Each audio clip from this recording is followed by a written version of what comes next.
everybody, welcome back to Record-ology. Okay, this is going to be fun. This is a 2-for-1 video. We're unboxing and reviewing 2 products for the price of 1. Well, there's no price because it's a free video except for the ads. Anyway, thank you for being there. We appreciate you. We got a lot of fun content coming your way this month. Absolutely. So today it's 2 products. We have a headphone amplifier and we have a Phono preamplifier, both by Fosi Audio. You're not going to want to miss this.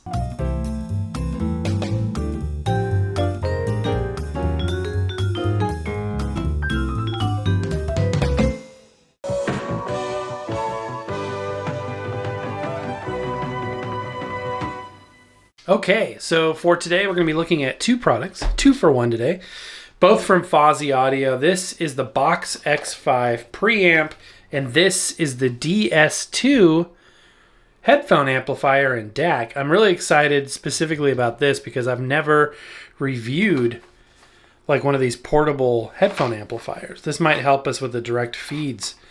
As you know, sometimes I have to pull out that large headphone amplifier to lower the volume to get a line level signal into this recorder. I know everybody's like, just get another recorder. Well, these are expensive, and this one is good if you take that extra step. It just has a mic input instead of line as it's labeled there. So now when I got into vinyl in earnest a few years ago, I was confused as to what a preamp was and why you needed it. Like, why would you preamp instead of just amping? So I wanted to visually do this, and I've done this a couple of times, but it's been a while, so I figured we'd do it again. So there are 2 main levels of audio in the world of vinyl records. There is something called phono level, and we'll label this PH for phono. And there is something called line level. We'll put LN for line. And this is a scale. Oops, and that's a bad arrow. More, less. So this is louder than this. Depending on the cartridge that a particular turntable uses, it will output either line level or phono level. A ceramic cheapo cartridge outputs line level. That's one reason why they use it, is it doesn't require any preamplification in the unit itself. So like a suitcase player and all-in-one doesn't even need the preamp circuit, thus saving money, plus the cartridge, ceramic cartridge, is a lot cheaper. Higher end cartridges are outputting a phono level. So like a moving magnet cartridge like this 3600L, very common, good quality. Moving magnet cartridge is going to output at this lower phono level. And when you connect something to speakers or a stereo system, it is expecting a line level. So if there's an aux input on your stereo system, your sound bar, your powered speakers, etc., you cannot connect a phono level into a line level directly because it will be too quiet. So that's what a preamp does. So a preamp sits in the middle here. We're going to draw it as a box. Preamp. And basically it takes the phono level input, preamplifies it to a line level input. And the reason why it's a preamplifier is a line level signal, such as an aux input, etc., still needs to be amplified to power speakers, to drive, whatever it is. So, your receivers, your amplifiers will sit up here, but they need to start with a line level signal to begin with. So this takes the extremely low phono level and preamplifies it up to that line level so it can be connected to aux inputs. Also, it adds something called the RIAA, and that is essentially an EQ setting that is set for all modern records to play back. So the preamp adds that RIAA curve, as it's called, back into the audio and sets it at that line level signal. All right, now we know what a preamp is. Here is one of them. So most older record players, turntables, don't have a built-in preamp. You'll notice we review a lot of modern ones that do. It's just a switch on the back. And that's fine for most people. Some people, and the reason why there's a switch is some people like to turn that off and use an external one because you can buy a higher end one, a better one than is built in sometimes. Not that they aren't fine or good. They often are, very much so. But this allows you to have an even better, and to control, what preamp you have. But yeah, that's, what the basic functionality is. This is a Fosi Audio Box X5.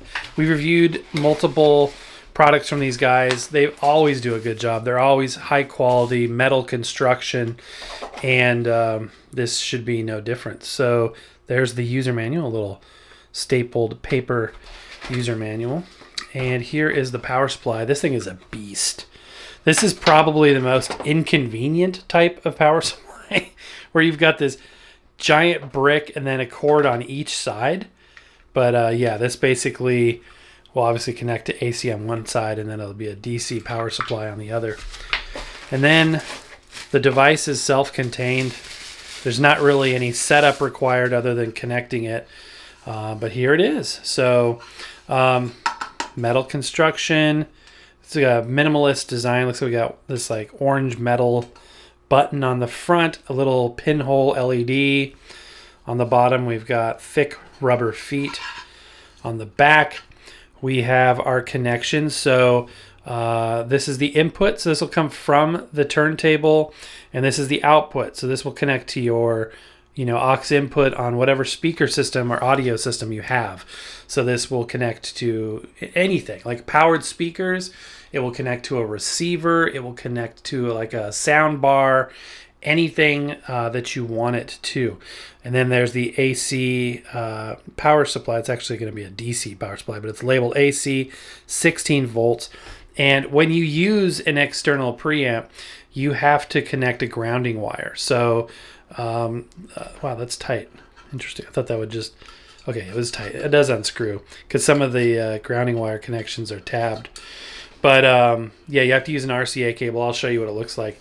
This doesn't come with any cables apparently, other than the power supply. But it'll require, and I'll show you this, but it'll require a grounding wire coupled RCA cord, which is easily obtainable online. No big deal.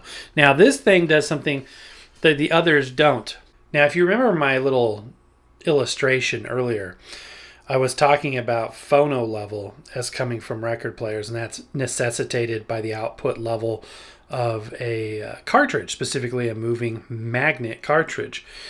You'll see this says MM for moving magnet, but over here it says MC for moving coil. That's another type of cartridge. In fact, usually a higher end one. A moving coil cartridge is even lower output than a moving magnetic. So not all preamps do this. This one supports moving coil and moving magnet. For us, we're using moving magnet, so I'm putting that switch to the right. Also, it affords you different gain settings, so you can adjust what that output level will be. Okay, so we need a turntable, so I picked the Gemini. This is the vintage XL BD10. It does not have a built-in preamp. And for a phono cartridge, I've decided to go with the OM5E from Ortophone. It's a nice cartridge. I like this one. And it will output, it is a moving magnetic, so it will output a moving magnet phono level signal. It's a nice basic turntable. It has a loose belt. It needs a belt replacement, but besides that, it works pretty dang good. So it takes a second to come up to speed, but yeah. All right, I need to set the particulars, the counterbalance, the tracking force, the anti-skate. All right, 1.75 grams is the magic number. Take out my gauge. This one does not lift up very high. Like, it's a very low rise, I guess you would say. Lift. I don't even know if I can get it up high enough. I need to zero this out. And we need to get this to 1.75. So I'll keep making that adjustment in the back until we get in the neighborhood. Doesn't have to be exact, but 1.9. Okay, went a little too far that time. Back it up. 1.73. 1.76. Close enough for government work. All right, this is the cord I was talking about. So it's like a regular RCA, but it has this extra cable that is designed to connect to that grounding post. So on the back of the turntable was one of those grounding posts, just like this, that I connected it to. So we'll plug this in here and plug that in right there. Okay, this is kind of weird.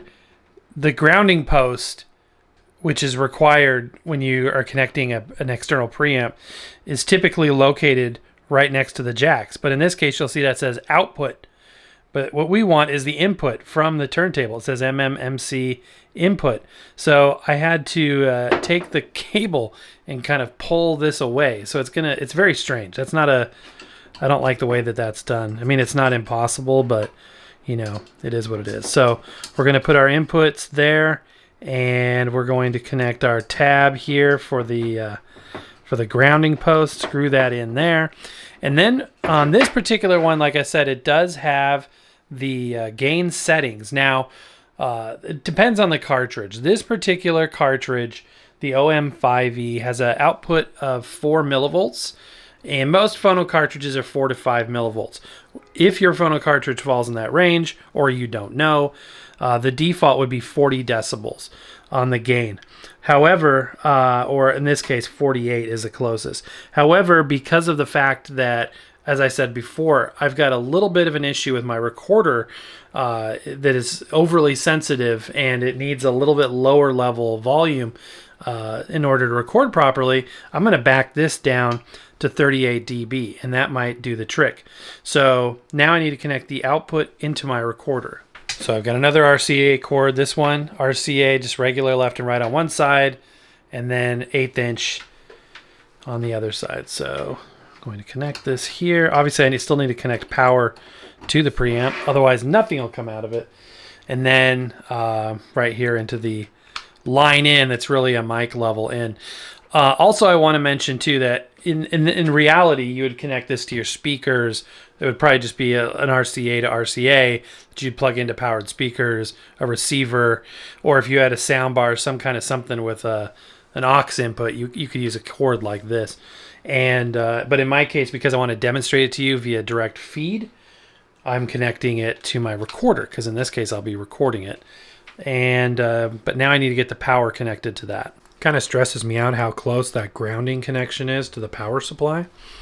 I had it originally connected from below, and it would not take much for it to make contact with that, and that would be bad. But look how close that is. For music today, we're going to go with Vinyl Moon. In this case, it is volume number 94. Always an interesting experience with Vinyl Moon. They have the coolest looking records in the business. So the Gemini is an interesting turntable. Very plasticky, lightweight. But, you know, it works. It still works. It's testament to something, right? The fact that it still works. Came out in 1990. It's a semi-automatic. It was marketed as a beginner's turntable. Yeah, that belt is weak. Even just the brush, as you can tell, slows it down. It's just stretched out. So I need to get a new one. But it'll work for today's purposes. Also going to clean that cartridge, just in case it's accumulated any gunk. Okay, just getting set up for the shot. And sure enough, even at the lowest setting on that gain, it's just too hot of an output level for my recorder. That doesn't say anything negative about the preamp. Actually, that's a good thing. It's got a good, strong output. However, in order to get a good recording on this recorder, I know I could get a different recorder, or I could record it in a different way, but it's just the way I've got it set up and the way I'm doing it now. Plus, it's just kind of fun for you and I to experiment with things. There's a great segue into this. So why not? I mean, what is it? A headphone amplifier is exactly what I need, because in my case, not to amplify, but to de-amplify the signal a bit. So a good segue. Let's just stop for a minute, the record, and close the lid here and have a look at the Fosi Audio DS2 headphone amplifier. You know, maybe an oversight on my part, but it's a smooth transition into this review. So a similar little manual here. There are the specifications. And wow, that thing is tiny. Oh my gosh, that's it? Holy cow. Look at that thing. I thought it was literally, and I mean, there's a picture of it. I thought it was going to fill this box. I thought it was going to be like the size of like a really thin Walkman. Holy cow.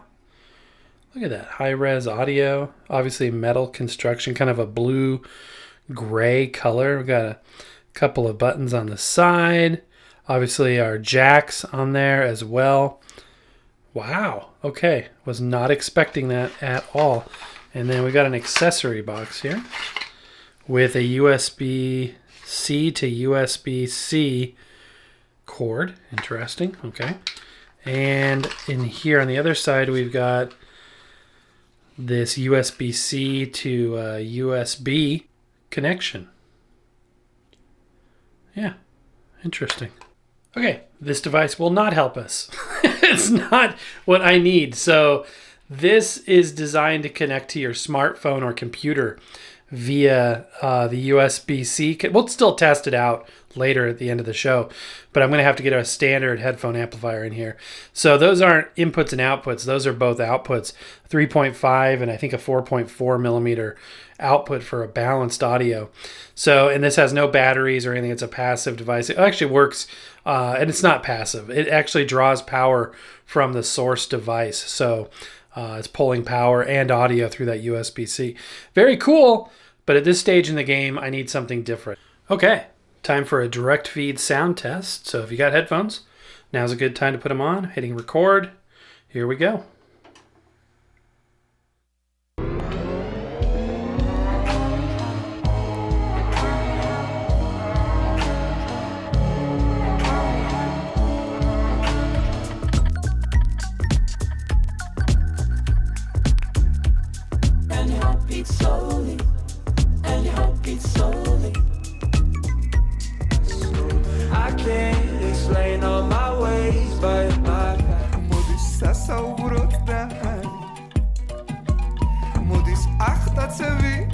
All right, that actually sounded really good. I'm going to hit the reject button here so we can gander at the not only the bright sunshine that decided to come through the blinds, but the auto return functionality. Although in this case it wasn't a full auto return because I hit reject. It would automatically bring it back, being a semi-auto turntable. Okay, that sounded good. So yeah, it's a great preamp, 2 thumbs up, highly recommended. And now I want to demonstrate this. So I hook it up to my smartphone and we'll give this a listen next.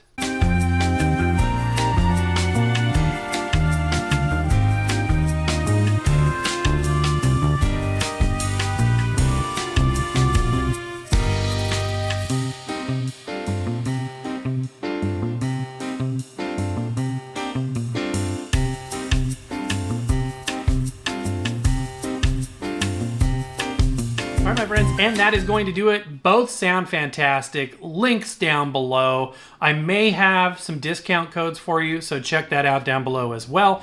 Don't forget our exclusive 45 adapters. You'll want to be a part of that for sure. And also, I have a surprise for you. Now, if you attended our live the other night, this won't be a huge surprise because I always give little sneak peeks to the folks that join the lives. Little bonus content here and there. But you guys know we've been selling the Cranberry Sauce Edition 45 adapter. Here it is in the Style 1, our original exclusive style. But we are launching a new exclusive color as if you see this video, it's for sale. It is the new exclusive color of the month. This is our shiny green Christmas Tree Edition 45 adapter shown here in Style 2. So both colors are available for the time being in both styles, in addition to our signature orange and our signature yellow Seaberg 2-inch adapters.